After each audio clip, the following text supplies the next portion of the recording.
सादर नमस्कार और आप सभी का स्वागत है। आज थोड़ी देर राष्ट्रकवि और इस देश के महान कवि मैथिली शरण गुप्त की अमर कृति साकेत के बारे में बात करेंगे। साकेत वह अमर कृति है मैथिली शरण गुप्त की जो पराधीन भारत के समय लिखा गया और इसका प्रकाशन 1933 में हुआ था। साकेत काव्य लक्षणों से युक्त एक महाकाव्य है। महाकाव्य में गणेश और सरस्वती के मंगलाचरण करने के साथ श्री राम को पुरुषोत्तम कहा जाता है। महाकाव्य की कथा 12 सर्गों में है। महाकाव्य में भगवान श्री राम, सीता माता, लक्ष्मण भैया और कैकेयी के साथ उर्मिला को भी विशेष रूप में केंद्र में रख भारतीय नारी को उद्धृत अर्थात चित्रण विरह की परिस्थिति में वर्णन किया गया है।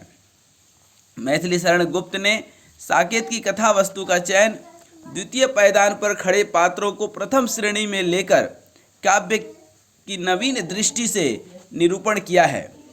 मैथिली शरण गुप्त जी द्विवेदी युग के प्रमुख कवि थे। वह युग जातीय जागरण और राष्ट्रीय स्वतंत्रता का काल था। वे युगीन समस्याओं के प्रति अत्यंत गंभीर थे। उनका राष्ट्र प्रेम कवि हृदय देश की तत्कालीन दशा से बहुत ही क्षुब्ध है। वे सांप्रदायिक और सामाजिक कुरीतियों को देश की दुर्दशा का मूल कारण मानते थे। उन्हें राष्ट्रीयता का जागरण धार्मिक और सामाजिक सुधारों में दिखाई देता है। नारी की दुरावस्था तथा दीनों असहायों की पीड़ा से उनका हृदय करुणापल्वित हो उठता है।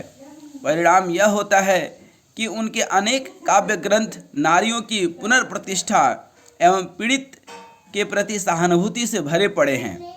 साकेत में कवि ने उर्मिला और लक्ष्मण के दाम्पत्य जीवन की हृदय स्पर्शी प्रसंग तथा उर्मिला की विरह दशा का अत्यंत मार्मिक चित्रण किया है। साथ ही कैकेयी के पश्चाताप को दर्शाकर उसके चरित्र का मनोवैज्ञानिक एवं उज्ज्वल पक्ष प्रस्तुत किया है।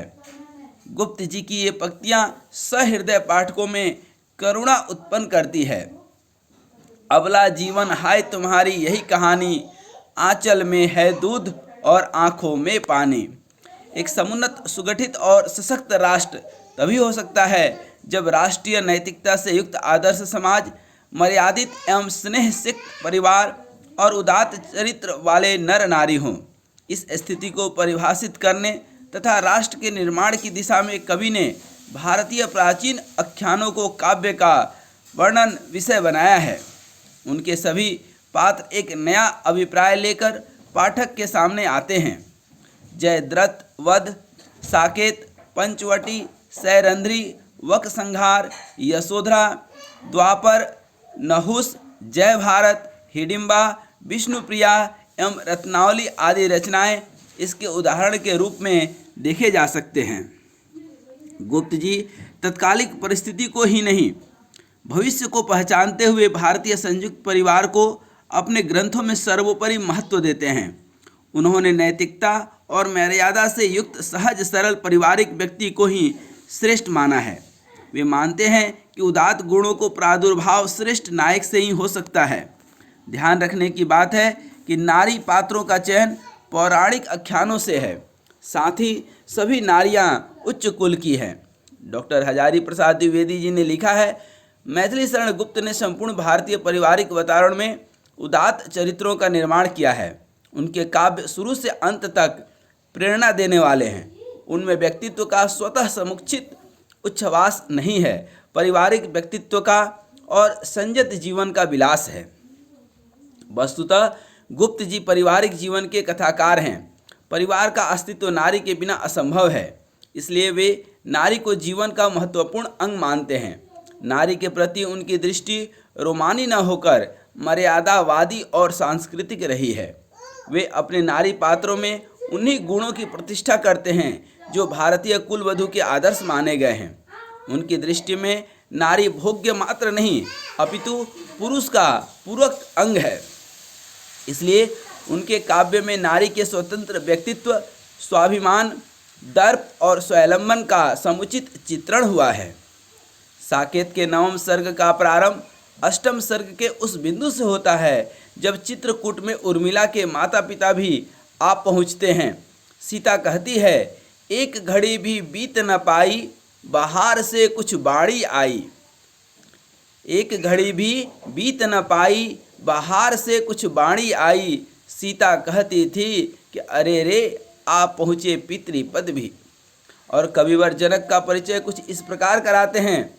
दो वंशों में प्रकट करके पावनी लोक लीला, दो वंशों में प्रकट करके पावनी लोक लीला, 100 पुत्रों से अधिक जिनकी पुत्रियां पुत्रशिला, त्यागी भी है शरण जिनके जो अनासक्त गेही, राजा योगी जय जनक वे पुण्य देही विदेही।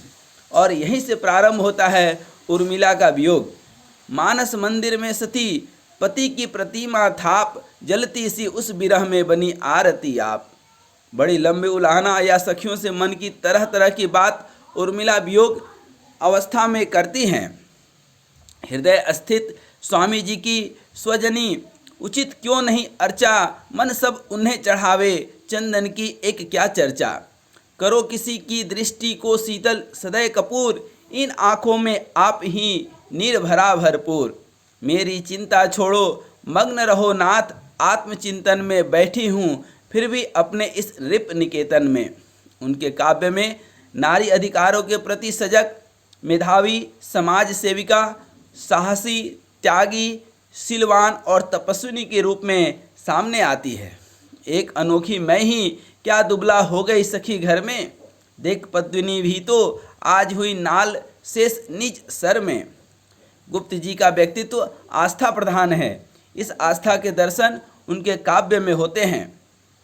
प्रियतम के गौरव ने लघुता दी है मुझे, रहे दिन भारी सखी इस कटुता में भी, मधुर स्मृति की मिठास मैं बलिहारी।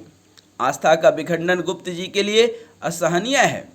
नारी के प्रति पुरुष का अनुचित आचरण उन्हें स्वीकार नहीं, इसलिए द्वापर में विद्रिता के माध्यम से इन पंक्तियों को प्रस्तुत करते हैं। नर के बाटे क्या नारी की नग्न मूर्ति ही आई, नर के बाटे क्या नारी की नग्न मूर्ति ही आई, माँ बेटी या बहिन हाय क्या संग नहीं लाई। माना जाता है कि द्विवेदी जी के कवियों की उर्मिला विषयक उदासीनता से गुप्त जी को साकेत लिखने की प्रेरणा मिली है। विचारणीय है कि भारतवर्ष में गुजे हमारी भारती का स्वर निनाद करने वाले कवि कैसे विरहणी नारियों के दुख से द्रवित हो जाते हैं, और उनके चयन को भी समझाना होगा कि परिवार में रहती हुई पति वियुक्ता नारी की पीड़ा को गुप्त जी पाठकों को अनुभव कराते हैं, जो आधुनिक साहित्य की दुर्लभ काव्य दृष्टि है। गुप्त जी ने जिन वियोगिनी नारी पात्रों उर्मिला, यशोधरा और विष्णुप्रिया को लिया है वह समझाने योग्य है। उर्मिला का पति भातृ प्रेमी है तो यशोधरा का पति लोके कल्याण को अग्रसित और विष्णुप्रिया का पति सामाजिक सरोकारों से लेकर मानवीय संवेदना से भरा है। उनका करुणा विप्रलभ तीनों पात्रों में सर्वाधिक मर्म स्पर्शी तो है, किंतु उसका संदेश केवल नारी की व्यक्तिगत पीड़ा नहीं बल्कि वह राष्ट्र जागरण का हेतु बनती है। त्याग तीनों का केंद्र बिंदु है। उनके जीवन संघर्ष, उदात्त विचार और आचरण की पवित्रता मानवीय जिजीविषा और सुदेश्यता के लिए तप को प्रमाणित करते हैं। तपो योगी आओ तुम्ही सब खेतों के सार, कूड़ा करकट हो जाओ जहाँ करो जलाकर छार। आया अपने द्वार तप तू दे रही किवाड़, सखी क्या मैं बैठूं विमुख ले उसिर की आड़। आली इसी बापी में हंस बने बार बार हम बिहरे, सुधकर उन छींटों की मेरे ये अंग आज भी सिहरे। गुप्त जी को तीनों नायिकाएं विरह ताप में तपती है, किंतु अपने तन मन को भस्म नहीं करती, वरन उनका विरह त्याग का उत्कृष्ट उदाहरण बनता है। और उनके आत्मविश्वास को देखिए। क्या क्षण क्षण में चौंक रही मैं, सुनती तुझसे आज यही मैं, तो सखी क्या जीवन न जनाऊं, इस क्षणदा को विफल बनाऊं। अरे सुरभि जा लौट जा अपने अंग सहेज, तू है फूलों में पली यह कांटों की सेज। साकेत की उर्मिला इसलिए भी लोगों का ध्यान आकर्षित कराती है क्योंकि यह रामायण और रामचरितमानस में वह स्थान नहीं पाती जो यहाँ है, जो सीता को मिला है। बाद में भी उर्मिला की विरहणी नारी के जीवन वृत्त और पीड़ा की अनुभूतियों का वर्णन आख्यानकारों ने नहीं किया है। उर्मिला की विशेषता यह भी है कि अपनी चारों बहनों में वही एक ऐसी है जिसके हिस्से में 14 वर्षों के लिए पति वियुक्ता होने का दुख मिला है। उनकी अन्य तीनों बहनें पतियों के साथ रहती है। यह बात अलग है कि भरत नंदीवन में तपस्यारत है तो सीता लंका में रहने को बाध्य है। इन 14 वर्षों में अयोध्या में क्या हुआ होगा, उर्मिला की जिम्मेदारियां कितनी बढ़ गई होंगी। घर में 3 वृद्ध सासें और जेठानी, भरत की पत्नी मांडवी, देवरानी शत्रुघ्न की पत्नी, देवर जो अयोध्या के निकट नंदीग्राम में झोपड़ी बनाकर रह रहा है, सास कैकेयी जो उनके खुद के निर्णय के कारण सबसे अलग थलग उपेक्षा सह रही है, कौशल्या का राजगद्दी पर बैठता हुआ पुत्र बन चला गया, सुमित्रा भी पुत्र वियोग में दुखी है। ऐसे वातावरण में अपने को संभालने के साथ पूरे परिवार में सामंजस्य बिठाने का भार उर्मिला ने ही अपने कंधों पर ले रखा है। यह देखकर क्या ऐसा नहीं लगता कि सीता के त्याग से उर्मिला का त्याग बड़ा है, क्योंकि हम देखते हैं कि राम सीता लक्ष्मण के वनगमन के पश्चात वे ही परिवार का मुख्य आधार स्तंभ थी। ध्यान देने की बात यह है कि उर्मिला का 14 वर्ष का जागरण एक ऐसी तपस्या है जिसे समझना इतना आसान नहीं है। गुप्त जी की उर्मिला आदर्श की प्रतिभा है और कर्तव्य की वेदी पर चढ़कर स्वामी के कर्तव्य पथ पर अपने को अन्य बहनों से बिना ईर्ष्या बलिदान कराती है। अपने अतुलित कुल में प्रकट हुआ था कलंक जो काला, वह उस कुल बाला ने अश्रु सलिल से समस्त धो डाला। साकेत के 9वें सर्ग में उर्मिला उच्छ्वासों और तप्त आंसुओं से भीगी हुई है। उर्मिला अपने आराध्य की प्रतिष्ठा करके अपने आप आरती की ज्वाला बनकर जल रही है। मानस मंदिर में सती पति की प्रतिमा थाप, जलती सी उस विरह में बनी आरती आप। आँखों में प्रिय मूर्ति थी, भूले थे सब भोग, हुआ योग से भी अधिक उसका विषम वियोग। 8 पहर 64 घड़ी स्वामी का ही ध्यान, छूट गया पीछे स्वयं उससे आत्मज्ञान। गुप्त जी ने साकेत में उर्मिला को मूर्तिमती उषा, सुवर्ण की सजीव प्रतिमा, कनक लतिका, कल्प शिल्पी की कला आदि कहकर उसके शारीरिक सौंदर्य की अनुपम झांकी प्रस्तुत की है। चित्रकूट को आधार बना उर्मिला अपना परिचय देती है। दूसरी बात यह भी है कि जहाँ जहाँ लखन है वहाँ उर्मिला अपने को पाती है। मिथिला मेरा मूल है और अयोध्या फूल, चित्रकूट को क्या कहूँ रह जाती हूँ भूल। सिद्ध शिलाओं के आधार उर्मिला प्रेम एवं विनोद से परिपूर्ण हास परिहासमयी रमणी है। उसका हास परिहास बुद्धिमतापूर्ण है।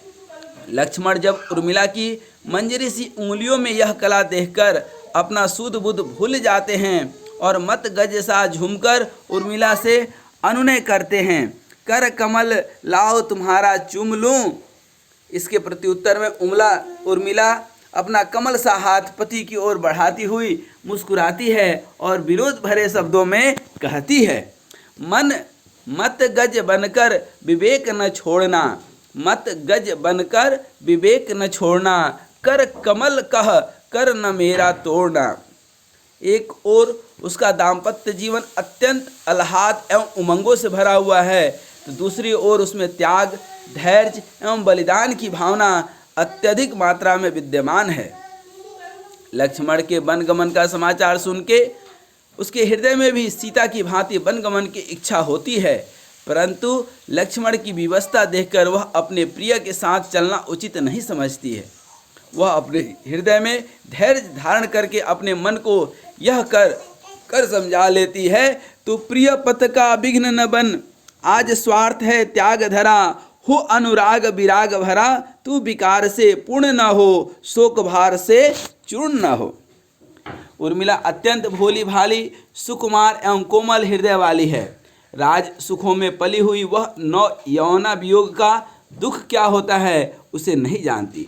स्वामी सहित सीता ने नंदन माना सघन गहन कानन भी, वन उर्मिला बधू ने किया उन्हीं के हितार्थ निज उपवन भी। इसलिए अपने प्रियतम पति लक्ष्मण के बिछुड़ते ही वह अपने धैर्य को संभाल नहीं पाती। यह विवाद वह हर्ष कहो अब देता था जो फेरी, जीवन के पहले प्रभाव में आंख खुली जब मेरी। अपने पति के बारे में यही कामना करती है, करना न सोच मेरा इससे, व्रत में कुछ विघ्न पड़े जिससे। उर्मिला के 14 वर्षों का विरह काल व्यतीत करना आसान नहीं है। उसके पास लक्ष्मण के साथ बिताए हुए सुखमय जीवन की स्मृतियों के सिवाय कुछ भी नहीं है। दीपक संग सलभ भी जला न सकी जित सत्व से तमको, क्या देखना दिखाना क्या करना है प्रकाश का हमको। एक एक पल पर्वत सा प्रतीत होता है, किंतु विरह के इस बृहत काल को तो गुजारना ही होगा। वेदना से उर्मिला का संवाद, वेदने तू भी भली बनी, पाई मैंने आज तुझी में अपनी चाह घनी। नई किरण छोड़ी है तूने, तू वह हिरकनी, सजग रहूं मैं साल हृदय में, ओ प्रिय बिसिक अनी। ठंडी होगी देह न मेरी, रहे दृगंबु सनी, तू ही उष्ण उसे रखेगी मेरी तपन मनी। अभाव की एक आत्मजे और अदृष्टि जनी, तेरा ही छाती है सचमुच उपमोचिस्तनी।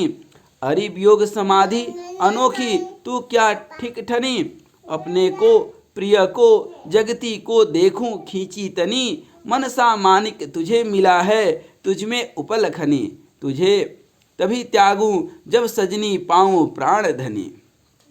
यह निश्चय करके उर्मिला सेवा का मार्ग अपना लेती है। वह अपनी सासों की सेवा करती है, रसोई बनाती है, बनाती रसोई सभी को खिलाती। इसी काम में आज मैं तृप्ति पाती, रहा किंतु मेरे लिए एक रोना, खिलाऊं किसे मैं अलोना सलोना। किसानों की दशा पूछती रहती है, पूछी थी सुकाल दशा मैंने आज देवर से। इतना ही नहीं, वह नगर की जितनी प्रोसित पतिकाएं हैं उनकी सुध बुध लेती है, उनके हाल चाल जानने के लिए आतुर रहती है, क्योंकि उसे बार बार चित्रकूट याद आता है। साल रही सखी माँ की झांकी वह चित्रकूट की मुझको, बोली जब वे मुझसे मिला न बन ही न गे ही तुझको। जात था जमाता समान ही मान, तात थे आए पर निज राज्य न मझली, माता को वे प्रदान कर पाए। दिन रात स्वामी के ध्यान में डूबने के कारण वे स्वयं को भूल गई है, लेकिन उसे यह विश्वास है कि जैसे हम यहाँ जल रही हैं ऐसे ही वह लक्ष्मण भी दुखी होंगे। पतंगे का दीपक के प्रति समर्पण को गुप्त जी उर्मिला के माध्यम से किस तरह व्यथित कर रहे हैं, प्रेरणादायी है, अद्भुत है। उनका यह वर्णन जितनी वीर पढ़े एक नया अर्थ बोध करता है। दीपक और पतंगे की लंबी वार्ता मानो उर्मिला और लक्ष्मण की वार्ता हो। उर्मिला का सखी को संबोधन सूरदास की याद दिला देती है। दोनों ओर प्रेम पलता है, सखी पतंग भी जलता है, हाँ दीपक भी जलता है। शीश हिलाकर दीपक कहता, बंधु वृथा ही तू क्यों दहता, पर पतंग पढ़कर ही रहता, कितनी विह्वलता है, दोनों ओर प्रेम पलता है। बचकर हाय पतंग मरे क्या, प्रणय छोड़ कर प्राण धरे क्या, जले नहीं तो मरा करे क्या, क्या यह असफलता है, दोनों ओर प्रेम पलता है। कहता है पतंग मन मारे, तुम महान मैं लघु पर प्यारे, क्या न मरण भी हाथ हमारे, शरण किसे छलता है, दोनों ओर प्रेम पलता है। दीपक के जलन में अली, दीपक के जलने में आली, फिर भी है जीवन की लाली, फिर भी है जीवन की लाली, किंतु पतंग भाग्य लिपि काली, किसका बस चलता है, दोनों ओर प्रेम पलता है। जगती बड़ी वृत्ति है रखती, उसे चाहती जिससे चखती, काम नहीं परिणाम निरखती, मुझको ही खलता है, दोनों ओर प्रेम ही पलता है। मन मंदिर में अपने पति की प्रतिमा स्थापित करके उर्मिला विरह की अग्नि में जलते हुए खुद आरती की ज्योति बन गई है। यह संकेत उर्मिला सर्ग के प्रारंभ में ही गुप्त जी दे देते हैं। करुणे क्यों रोती है, उत्तर में और अधिक तू रोई, मेरी विभूति है जो उसको भव भूति क्यों कहे कोई। ऐसे में जब विरह में कामदेव पूरे ऋतु साज के साथ आकर सताता है, तब उर्मिला के संवाद आत्मविश्वास से भरे दिखाई देते हैं। मुझे फूल मत मारो, मैं अबला बाला वियोगनी, कुछ तो दया विचारो। होकर मधु के मीत मदन, पटु तुम कटु गरल नगारो। मुझे विकलता तुम्हें विफलता, ठहरो श्रम परिहारो। नहीं भोगिनी यह मैं कोई, जो तुम जाल पसारो। बल हो तो सिंदूर बिंदु यह हर नेत्र निहारो। रूप दर्प कंदर्प तुम्हें तो मेरे पति पर वारो। लो यह मेरी चरण धूली, उस रति के सिर पर धारो। आंखों में प्रिय की मूर्ति बसाकर सभी मोह माया को त्याग कर उनका जीवन एक योगी के जीवन से भी ज्यादा कठिन और कष्टदायक है। कितनी कारुणिक पंक्तियां हैं ये सखियों की वार्ता। लिखकर लोहित लेख, डूब गया है दिन आहा। व्योम सिंधु सखी देख, तारक बुद्धू दे रहा। बता अरि अब क्या करूं, रुपी रात से रार। भय खाऊं आंसू पीऊं, मन मारू झकमार। वनवास से वापस लौटने के पश्चात भी लक्ष्मण उर्मिला से दूर दूर ही रहे। सीता जी के समझाने के बाद वे उर्मिला से मिलने उनके कक्ष में गए। वहां उर्मिला की दशा देखकर वे तड़प उठे, क्योंकि उर्मिला मात्र हड्डियों की ढांचा बनकर रह गई थी। उनकी उस दशा को गुप्त जी ने कुछ इस तरह व्यक्त किया है। जो आज्ञा लक्ष्मण गए कुटी में, जो घूसे सूर्य कर निकर सरोज पुटी में। जाकर परंतु जो वहां उन्होंने देखा, तो दिख पड़ी कोणस्थ उर्मिला रेखा। यह काया है या शेष उसी की छाया, क्षण भर उनकी कुछ नहीं समझ में है आया। इन पंक्तियों का सार है कि उर्मिला की काया शरीर केवल एक छाया मात्र दिख रहा है, अर्थात नाम का शरीर रह गया है। वियोग की पीड़ा ने उनको एक रेखा के समान बना दिया है, किंतु वह काया को मिलन के लिए तो रखती है। कहाँ जाएंगे प्राण ये लेकर इतना ताप, प्रिय के फिरने पर इन्हें फिरना होगा आप। तभी तो सीता जी ने लक्ष्मण जी से कहा था, हजारों सीता मिलकर भी उर्मिला के त्याग की बराबरी नहीं कर सकती।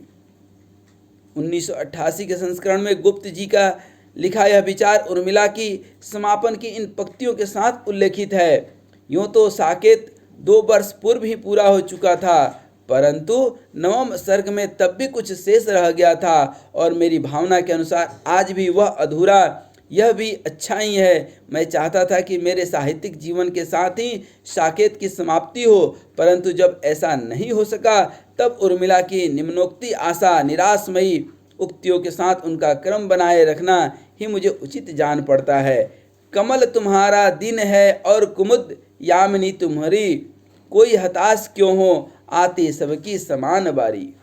धन्य कमल दिन जिसके, धन्य कुमुद रत साथ में जिसके, दिन और रात दोनों होते हैं हाय हाथ में किसके। दिन और रात दोनों होते हैं हाय हाथ में किसके। दिन और रात दोनों होते हैं हाथ में किसके।